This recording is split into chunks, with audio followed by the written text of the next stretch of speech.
بعد الأسطورة البرتغالية كريستيانو رونالدو، اقترب مجلس إدارة نادي النصر برئاسة موسى المعمر من التعاقد مع أحد أبرز نجوم برشلونة الإسباني.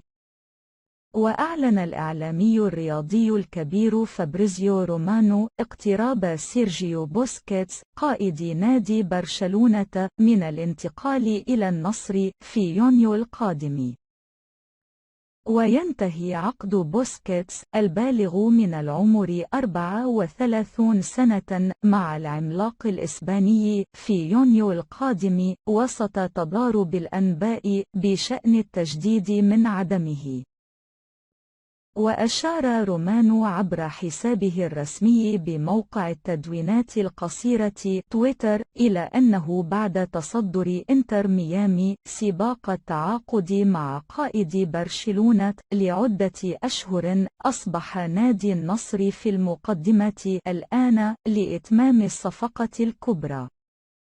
وكشف الإعلامي الرياضي المختص في سوق الانتقالات عن أن سيرجيو بوسكيتس عليه الاختيار بين الاستمرار في نادي برشلونة براتب قليل أو خوض تجربة في بلد آخر.